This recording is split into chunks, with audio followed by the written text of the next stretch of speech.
A questão 1. Aqui tem a categorização dela, ela é como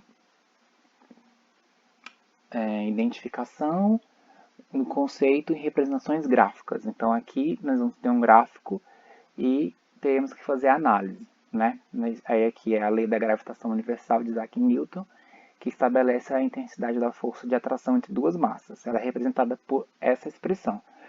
Eu tenho F vai ser igual a G, que multiplica M1 vezes M2, dividido pelo D ao quadrado. De que forma em que M1 e M2 correspondem às massas dos corpos, D é a distância entre esses corpos, G é a constante universal da gravitação e F é a força que um corpo exerce sobre o outro. Aqui é o desenho da questão, que representa as trajetórias circulares de 5 satélites. Então, de E, mais próximo da Terra, até A, que é o mais afastado da Terra. Então, a questão pede: quais dos gráficos tempo versus força é verdadeiro? Então, eu tenho aqui 5 gráficos que eu preciso dizer qual que é que corresponde a essa questão. Então, antes de resolver, eu vou fazer alguns comentários rapidamente.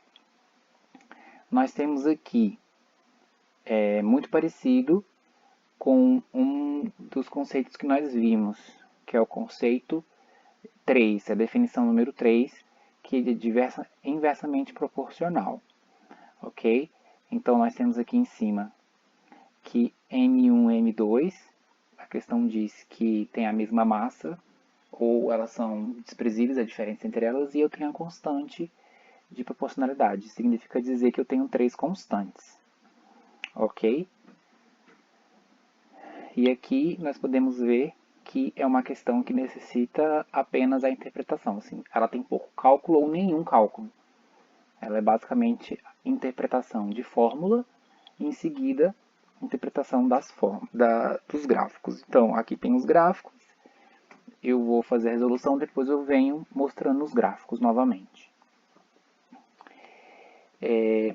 Essa questão, como eu disse há pouco, ela não depende de cálculo, ela é apenas será baseada em conceitos e nós temos que eliminar alternativas que sejam erradas, que é uma estratégia que deve ser também muito comum, é muito recomendada que seja sempre feita a eliminação de alternativas que não tenham a ver com a resolução correta do exercício. Então nós temos aqui que do enunciado deduz que a massa dos satélites são iguais ou de diferenças desprezíveis. Então a Terra obviamente não se altera, né? A massa da Terra também não se altera. Então, M1 e M2 vão ser sempre os mesmos valores. E G é uma constante da fórmula e também não se altera. Então, eu tenho apenas os raios das órbitas que são diferentes e na fórmula são representados por D. No caso, é a distância. Então, eu só vou ter que aqui eu tenho 3 constantes e o D ao quadrado. Ou seja, nós podemos resumir essas 3 constantes, porque se eu multiplico 3 variáveis que são constantes, isso vai me dar um valor constante que eu posso representar por K. Ok? Nós vimos isso no conceito 3, que isso aqui é uma relação inversamente proporcional. Ou seja, dependemos apenas do raio das órbitas para entender o gráfico de força gravitacional. Então, nós voltamos aqui e vamos ver que a C e D estão erradas, porque a órbita circular e a distância entre os corpos da Terra, elas não se alteram com o tempo. Então temos aqui, estamos vendo que como se a órbita mudasse com o tempo. E isso não acontece. Ok? Então, já descartamos 3 alternativas, porque só depende da distância. Ok? Então, como é força por tempo, eu não posso ter alteração da força. A força ela vai se alterar com a distância, né? E no caso, a distância não altera com a órbita, não altera com o tempo. Então, essas 3 estão eliminadas. Pela fórmula a que chegamos, vemos que quanto maior a distância da Terra, menor será F. Por quê? K, que é a constante, ela é válida para todos os exemplos, ela será dividida pela distância ao quadrado. Então, aqui, quanto maior a distância, menor a força. Então, aquele satélite que estiver mais próximo da Terra, ele vai ter a força da gravitação maior. Isso quer dizer o quê? O E, que é o mais próximo, tem a força maior que D, que por sua vez é maior que C, que é maior que B, que é maior que A.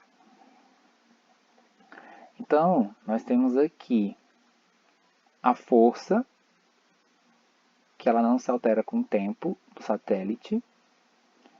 Então, eu teria essas duas alternativas. Então, a força maior vai ser daquele satélite mais próximo. E o satélite mais próximo é o E. Então, o E vem primeiro, depois o D, depois o C, depois o B, depois o A. Ou seja, a alternativa correta vai ser a letra B. A letra B, ok? Ou seja, fizemos análise de uma fórmula através dos conceitos de proporcionalidade diversamente proporcional, nós conseguimos encontrar a resposta.